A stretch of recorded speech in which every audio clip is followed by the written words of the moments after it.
Price Lord. கர்த்தருக்கும் அவருடைய பரிசுத்த நாமத்திற்கும் மகிமை உண்டாவதாக. இந்த மாலை வேளையிலே நாம் வேத பாடத்தை தியானிக்கும்படியாக கடந்து வருவோம். இன்றைக்கு ரோமர் எழுதின நிருபம் 4வது அதிகாரத்திலிருந்து நாம் பார்க்க போகிறோம். நேற்று 5வது வசனத்தை நம்ம பார்க்கிறோம். இன்றைக்கு 4வது அதிகாரத்தை நாம் பார்க்க போகிறோம். கர்த்தர் தாமே நம்மை ஆசீர்வதிப்பாராக. அதற்கு முன்பாக ஒரு சிறிய ஜெபம் பண்ணுவோம். எங்களை அதிகமாக நேசிக்கிறதான அன்பின் தகப்பனே, ஆண்டவரே, இந்த மாலை வேளையிலே உடைய சமூகத்தில் வருகிறோம். ஆண்டவரே, ரோமர் எழுதின நிருபத்தில் இருந்து சில பகுதிகளை நாங்கள் தியானிக்கிறோம். தேவன் எங்களுக்கு ஞானத்தை தாங்க, கேட்பதற்கு ஆண்டவரே கிருபையை தாங்க, பேசுவதற்கு மறைத்து நீர் போதிக்கும் வரங்களை கொடுக்கும்படியாக ஜெபிக்கிறோம். தேவன் இதில் உள்ள ஆழமான கருத்துக்களை ஆண்டவரே சத்தியங்களை எடுத்துரைக்க கர்த்தர் கிருபை கொடுக்கும்படியாக ஆண்டவரே வேண்டிக் கொள்ளுகிறோம். இன்றைக்கு செவ்வாய்க்கிழமை ஆண்டவரே மாலையில் வந்திருக்கிறோம். கர்த்தாவை நீர் இந்த ஆண்டவரே செய்திகளை பகிர்ந்து எங்களோட பேசும்படியாக ஜெபிக்கிறோம். இயேசுவின் மூலம் ஜெபிக்கிறோம், ஜீவனுள்ள பரமதகப்பன். ஆமென். கர்த்தர் தாமே உங்கள் அனைவரையும் நம் அனைவரையும் ஆசீர்வதிப்பாராக.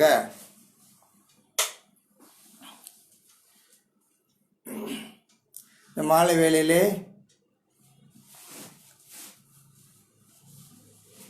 நாம் ஒரு வேத பகுதியை எடுத்து வாசிப்போம். ரோமர் எழுதின நிருபம் 4வது அதிகாரத்தை எடுத்து வைத்துக் கொள்ளுங்கள். ரோமர் எழுதின நிருபம் 4வது அதிகாரத்திலிருந்து நம்ம பார்க்க போகிறோம். இந்த 4வது அதிகாரத்தில் என்ன சொல்லப்படுகிறது என்றால்,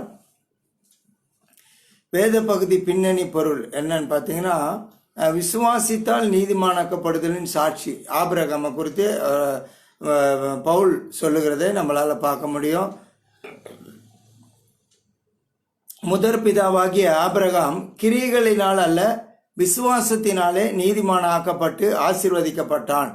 அதுபோலவே ஆபிரகாமின் விசுவாசத்தை பின்பற்றும் நாமும் விருத்த சேதனம் பெறாத அனைவரும் நீதிமான்கள் ஆக்கப்படுகிறதை சுதந்திரிக்கின்றனர். Glory to God. இந்த சிறிய பிரிவு என்ன சொல்லுகிறார் என்றால் பார்த்தீங்கன்னா, 1லிருந்து 8வது வசனம் வரைக்கும் ஆபிரகாம பற்றி சொல்லப்படுகிறது. என்னன்னா, ஆபிரகாம் நீதிமான் ஆக்கப்பட்டு ஆசீர்வதிக்கப்பட்டது அவன் விசுவாசத்தினாலே அல்ல, கிரியைகளினால் அல்ல. விசுவாசத்தினாலே அன்றி கிரியையினால அல்ல. அப்ப எப்படின்னா, நம்ம விசுவாசித்தால் தான் நீதிமானாக மாற்றப்பட முடியும். ஆபிரகாம் பார்த்தீங்கன்னா, எப்பொழுது அவர் நீதிமான் ஆக்கப்பட்டார் என்றால், ஆபிரகாமின் விசுவாசத்தை உடைய இது போன்று விருத்த சேதனம் இல்லாததுக்கு முன்பாகவே, எப்படி அந்த விருத்த சேதனம் பண்ணுவதற்கு முன்பாகவே ஆபிரகாம் நீதிமானாக மாற்றப்பட்டான் என்று நாம் பார்க்கிறோம். பாருங்க, 4வது வசனம் 1வது அதிகாரத்தில் 4வது அதிகாரம் ரோமர் எழுதின நிருபம் 1வது வசனத்தை படிக்கிறோம். அப்படியானால் நம்முடைய தகப்பனாகிய ஆபிரகாம் மாம்சத்தின்படி எண்ணத்தை கண்டடைந்தான் என்று சொல்லுவோம். ஆபிரகாம் கிரியைகளினாலே நீதிமானாக்கப்பட்டான் ஆகில் மேன்மை பாராட்ட அவனுக்கு ஏது உண்டு? ஆகிலும் தேவனுக்கு முன்பாக மேன்மை பாராட்ட ஏதும் இல்லை.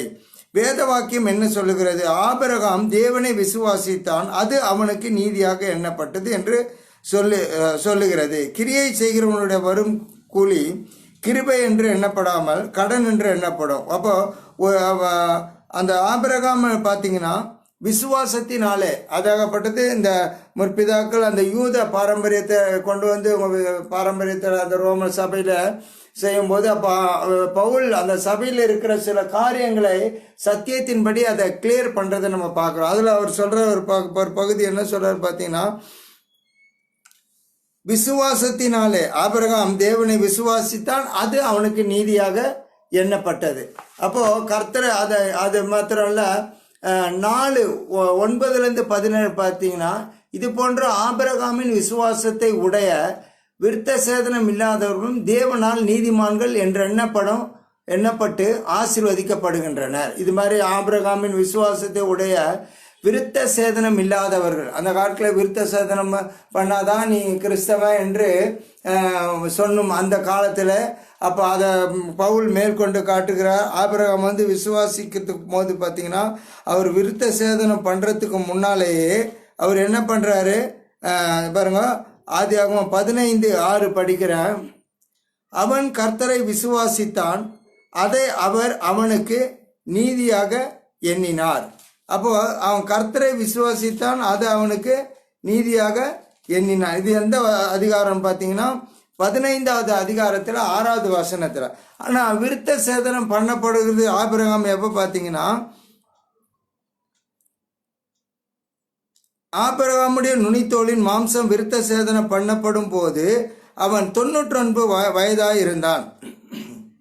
99 வயது. ஆனால் அவன் அதற்கு முன்பாகவே விசுவாசித்தான். ஆண்டவரை விசுவாசித்து அந்த தேசத்தையும் இனத்தையும் விட்டு புறப்பட்டு வா, நான் காட்டுகிற உன் தேசத்துக்கு தகப்பன் வீட்டையும் இனத்தையும் தேசத்தை விட்டு புறப்பட்டு வா, நான் காட்டுகிற இடத்துக்கு போகணுமா. ஆண்டவர் விசுவாசித்து அவர் என்ன பண்ணார், புறப்பட்டு வந்தார். அப்போ விசுவாசித்தாலே நாம் என்ன பண்ணுவோம், தேவனுடைய ராஜ்யத்தில் பிரவேசிக்க முடியும். விசுவாசித்தால் நீதிமான்கள் ஆக்கப்பட முடியும் என்பதை அந்த கருத்தை பவுல் நமக்கு முன்பாக வைக்கிறார். அது மாத்திரம் இல்லை, தன் சரீரம் ஏறக்குறைய செத்து போன நிலைமையில் 4:18 22 பார்த்தோம்னா, தன் சரீரம் ஏறக்குறைய செத்து போன நிலையை அடைந்தும் ஆபிரகாம் தேவனுடைய வாக்கு தத்தங்களை சந்தேகப்படாமல் விசுவாசித்தான். எப்படி விசுவாசிக்கணுமா, சந்தேகப்படாமல். தேவனுடைய வாக்கு தத்தங்கள் ஆம் என்றும் ஆமீன் என்றும் இருக்கிறது. அப்போ அந்த வாக்கு தத்தங்களை நாம் சந்தேகப்படாமல் விசுவாசிக்க வேண்டும். அப்போ சந்தேகப்படாமல் விசுவாசித்தான், ஆகவே அவன் தேவனால் நீதிமானாக்கப்படுதல் எனும் தகுதியை பெற்றுக்கொண்டான். அப்போ இன்றைக்கு நாமும் ஆண்டவராக இயேசு கிறிஸ்துவை விசுவாசித்தால் அதாகப்பட்டது அவருடைய நாமத்தின் மேல் விசுவாசம் உள்ளவர்களாய். அப்போ ஆண்டவர் மேலே நம்ம விசுவாசம் நம்பிக்கை வைத்தாலே நாம் என்ன எதிர்பார்க்கிறோம், நம்ம என்ன கேட்குறோம், நம்ம என்ன வேண்டிக் கொள்ளுகிறோம், என்ன நினைக்கிறோமோ அதற்கும் அதிகமாக அவர் செய்ய வல்லவராக இருக்கிறார். இன்றைக்கு பார்த்தீங்கன்னா அநேகருக்குள்ள கிறிஸ்தவர்களுக்குள்ள கூட ஒரு சில கேள்விக்குறி இருக்கும். எனக்கு இந்த வியாதி எனக்கு தீரவே இல்லை, இந்த பாஸ்டர்கிட்ட போனால் ஜெபம் பண்ண, அந்த பாஸ்டர்கிட்ட போனால் ஜெபம் பண்ண, அந்த பிரதர் ஜெபிச்சாரு, பெரிய பெரிய பாஸ்டங்களெல்லாம் பேரெல்லாம் சொல்லி இங்கெல்லாம் போனோம், ஜெபிச்சாங்க, எனக்கு சுகம் கிடைக்கல, எனக்கு செய்வனை பண்ணியிருந்தாங்க, நான் எங்கெங்கேயோ போனேன் கிடைக்கல.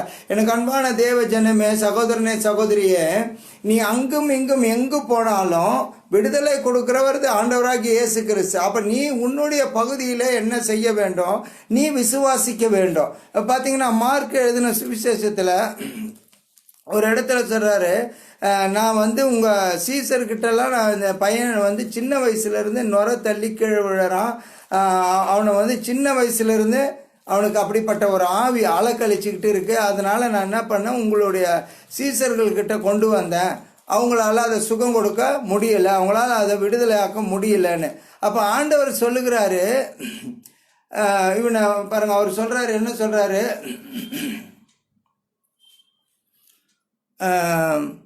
அவனை அவரிடத்தில் கொண்டு வந்தார்கள், அவரை கண்டவுடனே அந்த ஆவி அவனை அலக்கழித்தது, அவன் தரையில விழுந்து நுரை தள்ளி புரண்டான். 9வது அதிகாரம் மார்க்கு 20 அது 17 நீங்க படிச்சீங்கன்னா இன்னும் நல்லா புரியும்.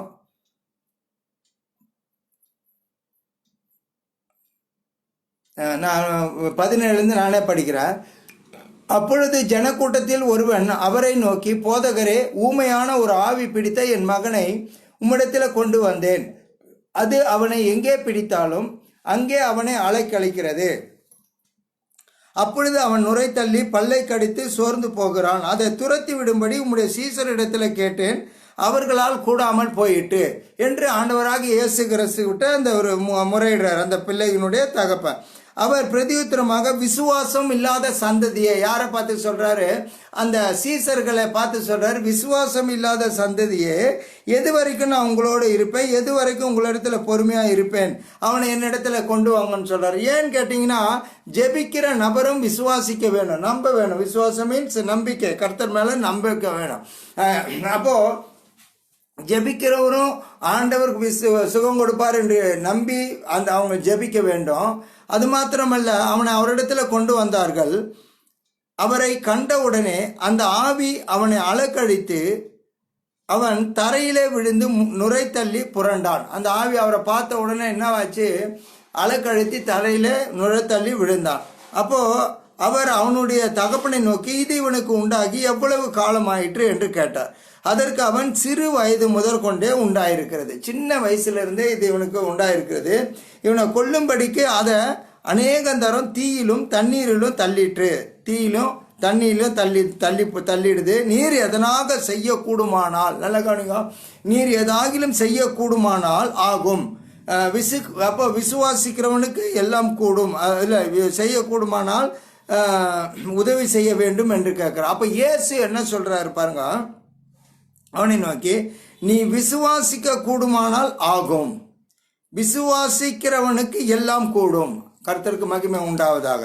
அப்போ ஒரு மனிதனுக்கு ஒரு விடுதலை பெற வேண்டும் என்றால் அவனை கர்த்தர் ஜெபம் பண்ணி அவனுக்கு ஒரு விடுதலை கொடுக்குறார். அப்போ ஒரு மனிதனுக்கு ஒரு பாவத்திலிருந்து, ஒரு நோயிலிருந்து, ஒரு பிசாசின் பிடியிலிருந்து, பாரம்பரிய சிலர் சொல்லுவாங்க, எங்களுக்கு பிறந்த முன்னோர்கள் செய்த சாபக்கட்டு, எங்கள் குடும்பமே ஒரு சாபத்தில் இருக்குது, இப்படியெல்லாம் சொல்லுவாங்க. ஆண்டவர் என்ன சொல்கிறாரு, நீ விசுவாசித்தால் தேவனுடைய மகிமை காண்பாய். விசுவாசித்தல். அப்போ இன்றைக்கு நமக்கு வாழ்க்கையில என்ன காரியம் நமக்கு வேணுமோ, அன்றைக்கு பாருங்க, ஆபிரகாம் வயது முதிர்ந்தவனா இருக்கும் பொழுது 90 வயதுக்கு மேல ஆகும்போது அப்போ ஆண்டவர் சொல்றாரு, நீ ஒரு பிள்ளையை பெறுவேன் அப்படின்னு சொல்லிட்டு. அப்போ ஆபிரகாம் என்ன பண்றாரு, அதை அவர் விசுவாசிக்கிறார். அப்போ விசுவாசிக்க அதாகப்பட்டது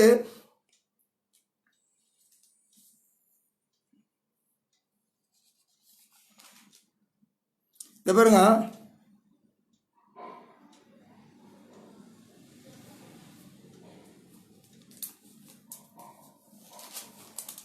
21வது அதிகாரத்தில் ஆதியாகமம், கர்த்தர் தாம் சொல்லியிருந்தபடி சாரால் கடாட்சித்தார். அப்போ ஈசாக்கு பிறந்தா ஆபிரகாமுக்கு 100 வயதா இருந்தது. அதுக்கு முன்னால் அவன் சொல்லும் பொழுது 99 வயதோ என்னவோ. அப்போ அந்த வயது முதிர்ந்த இடத்துல அந்த கர்ப்பமே தரிக்க முடியாத ஒரு வயசான அந்த அம்மா, அவருக்கும் வயசாயிடுச்சு. அப்படிப்பட்டவங்களுக்கு பிள்ளை பிறக்கிற. அப்போ காரணம் என்னன்னா, தேவனை நாம் விசுவாசிக்க வேண்டும். ஆண்டவராகி இயேசு உன் வாழ்க்கையில, உன் குடும்பத்திலே, உன் பிள்ளைகளிடத்தில் அற்புதங்களை செய்ய வேண்டுமென்றால் நாம் விசுவாசிக்கிறவர்களாக, ஆண்டவரை நம்ம நம்புகிறவர்களாக காணப்பட வேண்டும் என்பதை அவர் சொல்ல வர்றார். அப்போ அந்த ஆபிரகாம் போல இயேசுவை மருத்துவரிலிருந்து எழுப்பினவரை விசுவாசிக்கும் நாமும் தேவனால் நீதிமானாக்கப்படுதல் எனும் தகுதியை பெற்றுக்கொள்ளுகிறோம். அப்போ தேவனால நாம் என்ன பண்ணுகிறோம், நீதிமானாக்கப்படுகிற தகுதியை பெற்றுக்கொள்கிறோம். அப்போ நீதிமான் எப்படி இருப்பான்னு பார்த்தீங்கன்னா, தாவீது ஒரு இடத்துல சொல்லுகிறாரு, சங்கீத புஸ்தகத்தில், நான் சிறு வயதாக இருந்தேன், முதிர் வயதும் ஆனேன், நீதிமான் கைவிடப்பட்டதையும் அவன் சந்ததி அப்பத்திற்காக அலைந்து திரிந்ததையும் என் கண். பாருங்க, 37 சங்கீதம் 25 பார்த்தீங்கன்னா, நான் இளைஞனாக இருந்தேன், முதிர் வயது உள்ளவனும் ஆனேன், ஆனாலும் நீதிமான் கைவிடப்பட்டதையும் அவன் சந்ததி அப்பத்துக்கு இறந்து திரிகிறதையும் நான் காணவில்லை. கர்த்தருக்கு மகிமை உண்டாவதாக. அப்போ நீ ஒரு நீதிமானாக இருக்கும் பொழுது உன் சந்ததி அப்பத்துக்காக அலைந்து தெரியாது. எலியாவை காகத்தை கொண்டு போஷித்த தேவன் உன்னை போஷிக்க வல்லவராய் இருக்கிறார். ஆண்டவர்கிட்ட நம்ம கேட்குறோம், நம்ம என்ன கேட்குறோமோ அவர் ஒரே வார்த்தை சொல்றார், நீ முதலாவது தேவனுடைய ராஜ்யத்தையும் அவருடைய நீதியும் தேடுங்கள், இவைகள் எல்லாம் உங்களுக்கு கூட கொடுக்கப்படுமா, எக்ஸ்ட்ராவாக கொடுக்கப்படும். எப்படி கொடுக்கப்படும் கேட்டால், ஆகாயத்து பறவை பாருங்க, அது விதைக்கிறது இல்லை, நூறுக்கிறது இல்லை, களஞ்சியத்தில் சேர்க்க வைக்கிறது இல்லை, அதுக்கு ஆண்டவர் கொடுக்குறாரு. மலைகளில் இருக்கிற அந்த காற்று புஷ்பங்கள் எல்லாம் பாருங்க, அப்படியே அழகாக கலராக இருக்கும். அதை யாரும் எந்த தோட்டக்காரரும் விதைக்கிறது இல்லை, தண்ணி ஊற்றுறது இல்லை, விளைய செய்கிறது இல்லை. அப்போ அது மாத்திரம் இல்லை, ரோட்டில் இருக்கிற பில்லுங்க பாருங்க, நம்ம ஊருங்களில் வாழற சிட்டியில் எத்தனையோ இடத்துல பில்லுங்களில் செடிகள்லாம் வளரும், அது அப்படியே நல்ல செழிப்பாக இருக்கும். அதை எடுத்து பார்த்தோம்னா, அந்த பில்லுலாம் எடுத்து ஒரு பில்லு எடுத்து நீங்கள் பாருங்க, அதுக்கு வேற நரம்பு கிளை எல்லாம் கொடுத்து அவ்வளோ அழகாக இருக்கும். ஆண்டவர் சொல்கிறாரு, ஒரு நாள் முளைச்சி மறுநாள் அடுப்புக்கு போடுற இந்த பில்லுக்கே, இந்த புஷ்பத்துக்கு நான் இவ்வளவு அழகாக உடுத்து விற்கிறேன்னு, அதை உடனே விசேஷித்தவனாச்சே நீ மனுஷன், உனக்கு நான் செய்யாமல் இருப்பேனா? அப்போ முதலாவது நீ தேவனுடைய ராஜ்யத்தையும் அவருடைய நீதியும் தேடுங்க, இவைகள் எல்லாம் உங்களுக்கு கூட கொடுக்கப்படும், எக்ஸ்ட்ராவாக கொடுக்கப்படும். ஏன்னா தேவன் மனிதனை எல்லாரையும் படைத்தார்னா மனிதனை எப்படி படைத்தார்னா தன்னுடைய சாயலின்படி தமது ரூபத்தின்படியே மனிதனை உண்டாக்கினார். Glory to God. அகல மனிதனுக்கு அவர் செய்யாமல் இருக்க மாட்டார், நிச்சயமாக செய்வார். நீ விசுவாசிக்க வேண்டும், விசுவாசித்தால் தேவனுடைய மகிமையை காண்பாய். கர்த்தருக்கு மகிமை உண்டாவதாக. பாருங்க, இப்போ நம்ம ரோமர் புஸ்தகத்து 4வது அதிகாரத்தை பிடிச்சு தியானிக்கிறோம். நீதிமானாக்கப்படுதலின் சட்டப்பூர்வ வழியை அதன் ஆரம்ப இடமாகிய ஆபிரகாமிடத்திலிருந்தே பவுல் விளக்குகிறார். அப்போ இப்பகுதி ஆரம்ப இடம் அந்த ஆதியாகமத்திலிருந்து அவர் விளக்குகிறார். இப்பகுதியை பவுல் அழகாக ஒப்புமை தொடர் கொண்டு விளக்கியுள்ளார். அதாவது அந்த செக்ஷனாக அதை விளக்கி இருக்கிறார். பவுல் என்ன சொல்றாரு பார்த்தீங்கன்னா, நீதிமானாக்கப்படுதல் எனும் தலைப்பில் தன் நியாயத்தை நிலைநாட்ட இங்கு ஆபிரகாமை முன்வைக்கிறார். அப்போ நீதிமான் ஆக்கப்படுற தலைப்பில் அவர் பேசுகிற அந்த நியாயத்தை நிலைநாட்ட இதுதான் கரெக்டுன்னு சொல்கிறதுக்கு முன் உதாரணமாக சாட்சியாக வாழ்ந்த ஒரு மனுஷனாகி ஆபிரகாமை அவர் என்ன பண்ணுறாரு, முன்வைக்கிறார். ஏனெனில் ஆபிரகாம் நீதிமானாக்கப்பட்டது கிரியைகளினால் அல்ல. ஆபிரகாம் எப்போ நீதிமானாக்கப்பட்டது? கிரியைகளினால் அல்ல. எப்போன்னா அதுக்கு கிரியை செய்ததெல்லாம் பையனை பலி கொடுக்க கொண்டு போனது அதெல்லாம் அதுக்கு அப்புறம் தான். அதுக்கு முன்னாலே அவர் நீதிமான ஆக்கப்பட்டுட்டார். ஏன்னா அவர் கர்த்தரை விசுவாசித்தார். நம்ம படித்தோம் இல்லையா அந்த வசனம், நீங்கள் மறந்தால் கூட உங்களுக்கு திருப்பி மீண்டுமாக ஒரு முறை சொல்கிறேன் பாருங்க. 14வது ஆதியாகமம் 15:6 அவன் கர்த்தரை விசுவாசித்தான், அதை அவர் அவனுக்கு நீதியாக எண்ணினார்.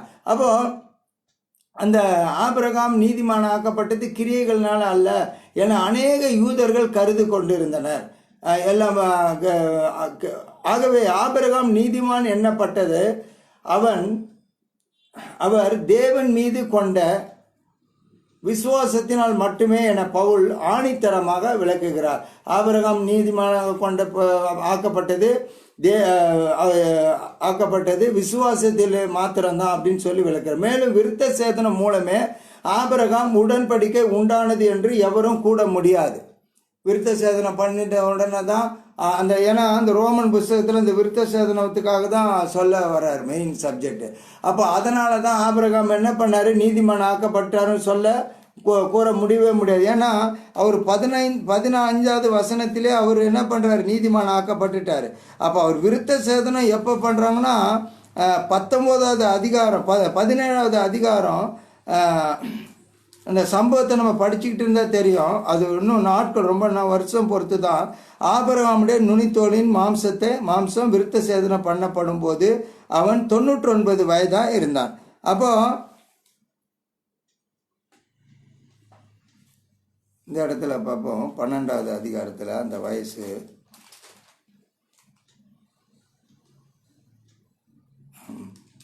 99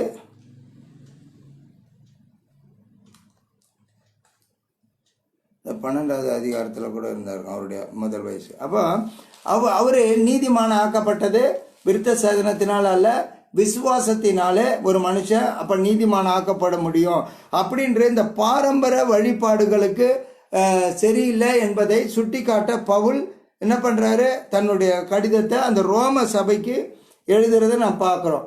அப்போ அது மாத்திரமல்ல, விருத்த சேதனத்திற்கு முன்பே வாக்கு தத்தம் உண்டானது. ஆகவே ஆபிரகாம் நீதிமான ஆக்கப்பட்டது என்பது அவன் சாதனையின் விளைவு அல்ல. அதாவது யூதர்கள் பெருமை பாராட்டும் விருத்த சேதனம் அல்ல, மாறாக இதன் ஆதாரம் அல்லது அடித்தளம் அவரது விசுவாசமே என்பதை விரிவாக எடுத்துரைக்கும்.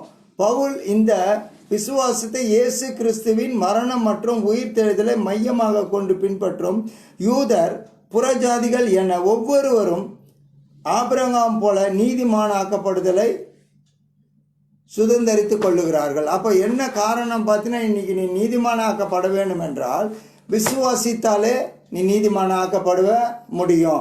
அப்போ நீதிமான ஆக்கப்படுறதுனால உனக்கு என்ன ஆசீர்வாதம் என்று பார்த்தீங்கன்னா, 5வது அதிகாரத்தில் 1 21 பார்த்தீங்கன்னா இதில் என்ன சொல்ல வர்றாரு என்றால், இயேசு கிறிஸ்துவின் மேல் வைக்கும் விசுவாசத்தினால் உண்டாகும் நீதிமான ஆக்கப்படுதலின் விளைவு மிகப்பெரிய ஆவிக்குரிய ஆசீர்வாதங்கள். அது என்ன ஆசீர்வாதம்னு பார்த்தீங்கன்னா 5:1-2 பார்த்தீங்கன்னா, இயேசு கிறிஸ்துவின் மேலுள்ள விசுவாசத்தினால் உண்டாகும் நீதிமானாக்கப்படுதலின் நிமித்தம் தேவனிடம் சமாதானம் பெற்று கிருபையின் வாழ்வுக்கு பிரவேசிக்கும் சிலாக்கியம் பெற்றுள்ளோம். அது என்னன்னு படிப்போம். நம்ம ரோமர் எழுதின நிருபம் 5வது அதிகாரம். இந்த பாருங்க, இவ்விதமாக நாம் விசுவாசத்தினால் நீதிமானாக்கப்பட்டிருக்கிறபடியால் நம்முடைய கர்த்தராகிய இயேசு கிறிஸ்து மூலமாய் தேவனிடத்தில் சமாதானம் பெற்று இருக்கிறோம். அவர் மூலமாய் நாம் இந்த கிருபையில் பிரவேசிக்கும் சிலாக்கியத்தை விசுவாசத்தினால் பெற்று நிலை கொண்டிருந்து தேவ மகிமையை அடைவோம் என்ற நம்பிக்கையினால மேன்மை பாராட்டுவோம். அது மாத்திரம் அல்ல, இந்த தேவனை நம்ம விசுவாசிக்கும் பொழுது நம்ம என்ன பண்ணுறோம், பாவிகளாக இருக்கும்போது அவரோட கூட ஒப்புரவாகிறோம் என்றதை ஒரு விசுவாசம் நமக்கு வேண்டும். அப்போ விசுவாசத்தினால் உண்டாகும் நீதிமானாக்கப்படுதின் பலன் தேவ மகிமை அடைவோம் என்கிற நம்பிக்கையின் மேன்மை பாராட்டல். அப்போ இந்த விசுவாசத்தினால நீ தேவ மேன்மை அடைவோம் என்று கர்த்தராகிய இயேசு கிறிஸ்து மூலமாக தேவனிடத்தில் சமாதானம் பெற்றுக்கொள்வேன் என்பதை சொல்ல வர இந்த 5வது அதிகாரத்தில். அப்போ நம்பிக்கை மேன்மை பாராட்டல் இப்பிரிவின் முக்கிய வார்த்தைகள் என்னன்னு பார்த்தீங்கன்னா, இந்த நம்பிக்கையின் குணாதிசயங்கள். இது உபத்திரவங்களினால்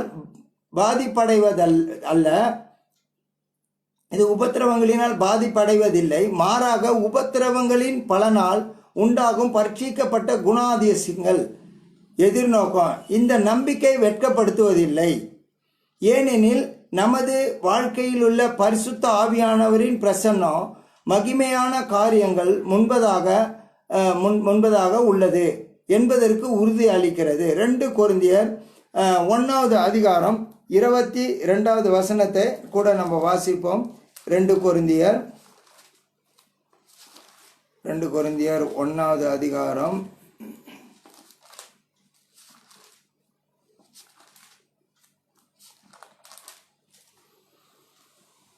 22வது வசனமா 22 என்ன சொல்ல பாருங்க, அவர் நம்மை முத்திரித்து நம்முடைய இருதயங்களில் ஆவி என்னும் அச்சாரத்தை கொடுத்திருக்கிறார்.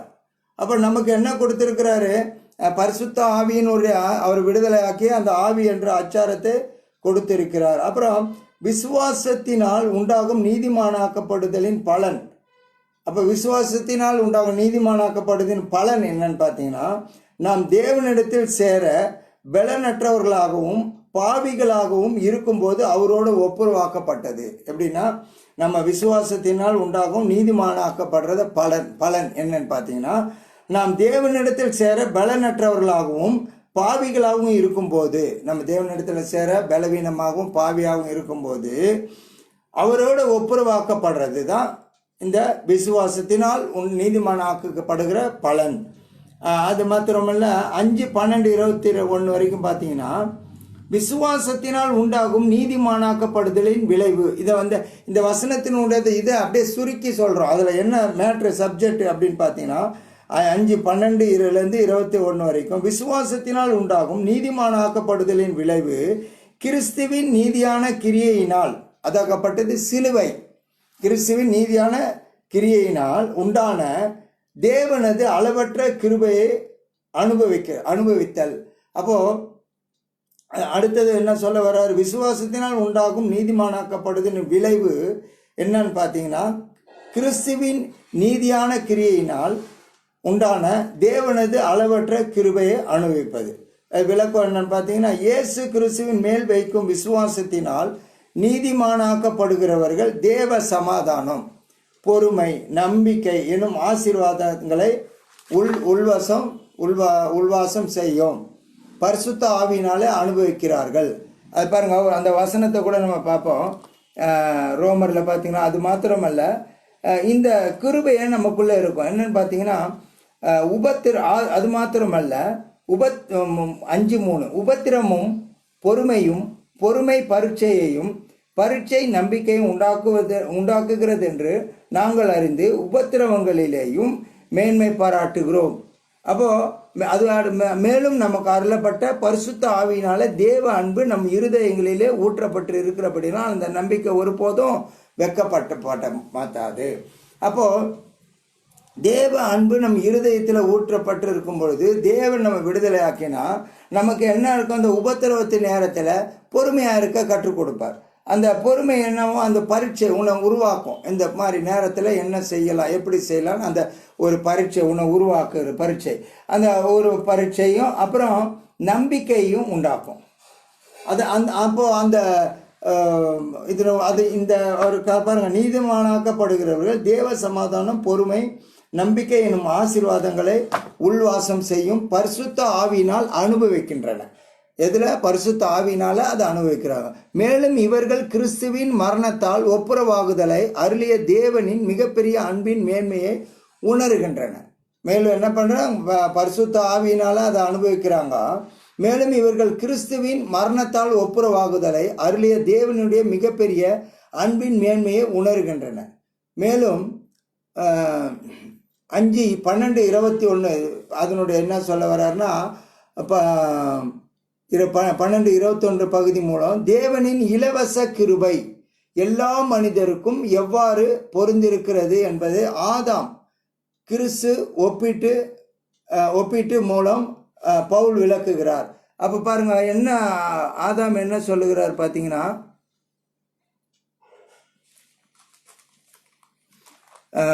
6வது அதிகாரத்தில் கூட பார்க்கலாம். 6வது அதிகாரம் 5லேருந்து படிக்கிறேன். ஆதலால் அவருடைய மரணத்தின் சாயலில் நாம் இணைக்கப்பட்டவர்களானால் அவர் உயிர்த்தெழுதலின் சாயலிலும் இணைக்கப்பட்டிருப்போம்.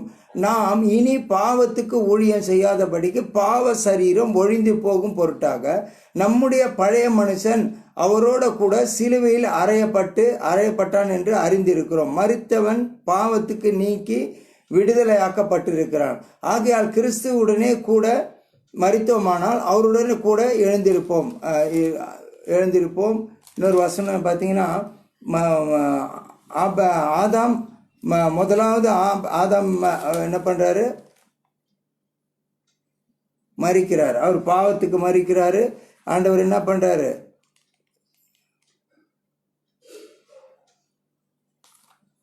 நம்மளை பரிசுத்தத்திற்கு உயிர்ப்பித்து கொண்டு வர்றார்.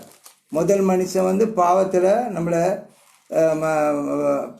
தள்ளிட்டாரு. ஆண்டவராக இயேசு கிறிஸ்து அந்த பாவத்திலிருந்து நம்மை மீட்டெடுத்தார். கர்த்தருக்கு மகிமை உண்டாவதாக. அப்போ அந்த கிறிஸ்து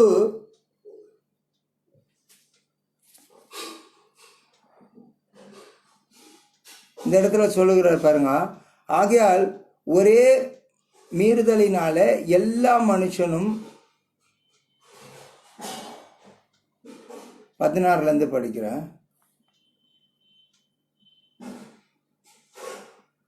மேலும் ஒருவன் பாவம் செய்ததினால் உண்டான தீர்ப்பு தேவன் அருளும் ஈவுக்கு ஒப்பானதல்ல. அந்த தீர்ப்பு ஒரே குற்றத்தின் நிமித்தம் ஆக்கினைக்கு ஏதுவாய் இருக்கிறது. கிருபை வரமோ அநேக குற்றங்களை நீக்கி நீதி விளங்கும் தீர்ப்பு ஏதுவாக இருக்கிறது. அல்லாமலும் ஒருவனுடைய மீறுதலினாலே அந்த ஒருவன் மூலமாய் மரணம் ஆண்டு கொண்டிருக்க கிருபையின் பரிபூர்ணத்தையும் நீதியாகிய ஈவின் பரிபூர்ணத்தையும் பெறுகிறவர்கள் இயேசு கிறிஸ்து என்னும் ஒருவராலே ஜீவனை அடைந்து ஆழ்வார்கள் என்பது அதிகம் நிச்சயம் அல்லவா? ஆகையால் ஒரே மீறுதலினாலே எல்லா மனுஷரும் ஆக்கினைக்குள்ளாக ஏதுவான தீர்ப்பு உண்டானது போல ஒரே நீதியினாலே எல்லா மனுஷரும் ஜீவனை அளிக்கும் நீதி ஏதுவான தீர்ப்பு உண்டாயிற்று என்று. அப்போ அந்த ஒரே மனுஷன் ஆதாம்களை மரிச்சதுல நீதியாக இயேசு மூலமாக நமக்கு மீட்பு உண்டாயிற்று.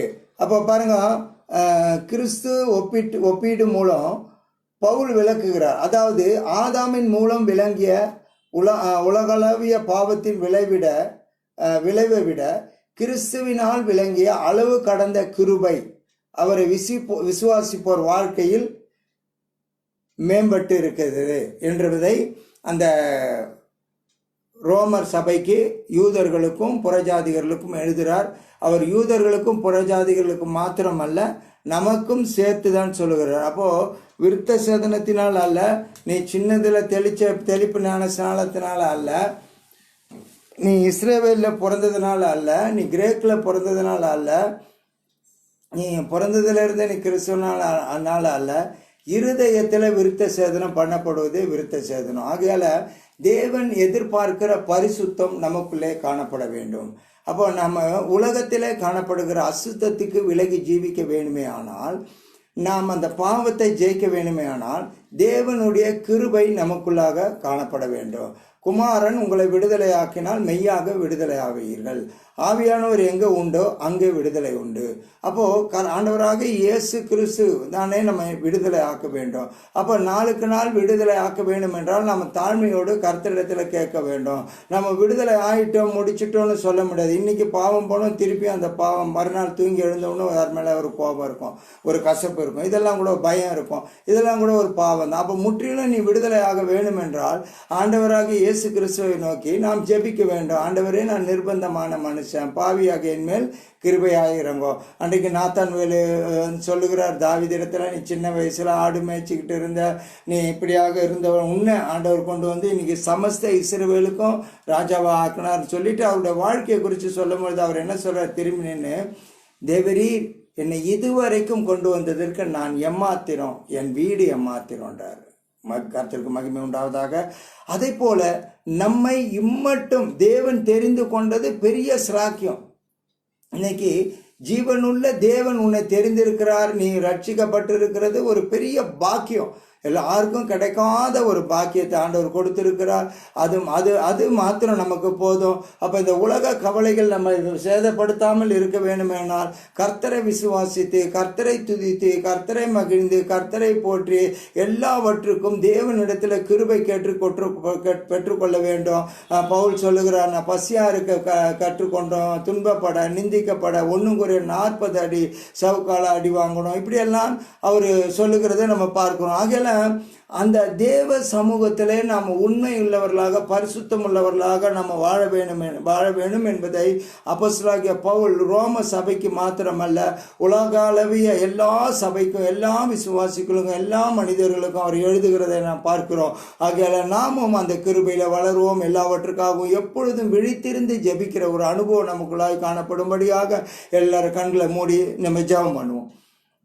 எங்களை நேசிக்கிறதான அன்பின் தகப்பனே, இந்த ரோமர் எழுதின நிருபத்தின் பாடத்தை ஆண்டவரே கர்த்தாவே பார்க்கும்படியாக, ஆண்டவரே இந்த பைபிள் ஸ்டடியில கலந்து கொள்ளும்படியாக பிள்ளைகளுக்கு நீர் கொடுத்த இந்த கிருபைகளுக்காக ஸ்தோத்திரம். ஆண்டவரே, இன்றைக்கு 4வது அதிகாரம் 5வது அதிகாரத்தை கொடுத்து தியானித்தோம். பவுல் சொன்ன வார்த்தைகளை தியானித்தோம். ஆண்டவரே, பவுலின் நிருபங்களை நாங்கள் தொடர்ந்து பார்த்து கொண்டு இருக்கிறோம். தானியல் நிருபத்தை தொடர்ந்து பார்த்து முடித்து விட்டோம். இப்பொழுது இந்த லீவுகளை கூட ஆண்டவரை நாங்கள் பிரயோஜனப்படுத்திக் கொண்டு, ஆண்டவரே கர்த்தாவே காலத்தை பிரயோஜனப்படுத்தி கொள்ளுங்கள் என்று சொன்னதை போல பிரயோஜனப்படுத்திக் கொண்டு அனுதினமும் உம்முடைய ஆண்டவரே வசனங்களை நாங்கள் தியானித்து அதை ஆண்டவரே ஸ்டடி எடுத்து ஆண்டவரே இன்னுமாக நாங்கள் கிட்ட சேரும்படியாக பிரயாசப்படுகிற ஒவ்வொரு பிள்ளைகளும் அவர்கள் குடும்பங்களை ஆசீர்வதியும். இந்த நேரத்தில் கூட அந்த பிள்ளைகளினுடைய குடும்பத்திலும் என்னென்ன தேவைகள் எல்லாம் தேவைகளை சந்தித்து கர்த்தர் தாமே ஆசீர்வதிக்கும்படியாக ஜெபிக்கிறோம். அது மாத்திரமல்ல ஆண்டவரே, இந்த உலக தேசத்தில் எத்தனையோ பிள்ளைகள் ஆண்டவர் இந்த கொரோனா என்ற கொடிய நோய்க்கு பயந்து நடுங்கி கொண்டு இருக்கிறார்கள். அது நாளுக்கு நாள் அதிகரித்து கொண்டே இருக்கிறது. எங்கள் தேவன் ஆளக்கூடாத காரியம் ஒன்றும் அல்லப்பா. ஆண்டவரே, உங்களால் எல்லாம் முடியும். ஆண்டவரே, குமாரன் விடுதலை ஆக்கினால் மெய்யாக விடுதலை ஆவீர்கள் என்று சொன்னதே போல ஆண்டவரே கர்த்தாவை நீர் விடுவிக்கிற தேவனா, இந்த கொரோனா நோயிலிருந்து எல்லா பிள்ளைகளையும் ஆண்டவரே உலக தேசத்தில் இருக்கிற அனைவரையும் விடுவித்து பாதுகாக்க கொள்ளும்படியாக ஜெபிக்கிறோம். வாதை உன் கூடாரத்தை அணுகாது, பொல்லாப்பு உனக்கு நேரிடாது என்ற வசனங்கள் ஆண்டவரே ஒவ்வொரு குடும்பத்திலும் பிள்ளைகளையும் ஆண்டவரே சூழட்டும். ஆண்டவரே கர்த்தாவே, இந்த நேரத்தில் இந்த தேசம் முழுவதிலும் ஆண்டவர் உலகம் முழுவதிலும் தேவன் ஒரு சமாதானத்தை, விடுதலையும் சந்தோஷத்தை கொடுத்து இயல்பு நிறை மாறும்படியாக ஜெபிக்கிறோம். தொடர்ந்து உடைய சமூகங்கள் அனைவரோடும் இருப்பதாக இயேசுவின் மூலம் ஜெபிக்கிறோம். ஜீவனுள்ள பரம தகப்பனே, ஆமென். May God bless you. கர்த்தர் உங்களை அனைவரையும் ஆசீர்வதிப்பாராக. நாம் தொடர்ந்து மீண்டுமாக இந்த மாலையில் நாம் 6வது அதிகாரம் அந்த ரோமர் நிருபத்தை குறித்து நம்ம தியானிப்போம். கர்த்தர் ஆசீர்வதிப்பார். கர்த்தர் உங்களோட கூட இருந்து உங்களை ஆசீர்வதிப்பார். God bless you. சோத்ரா.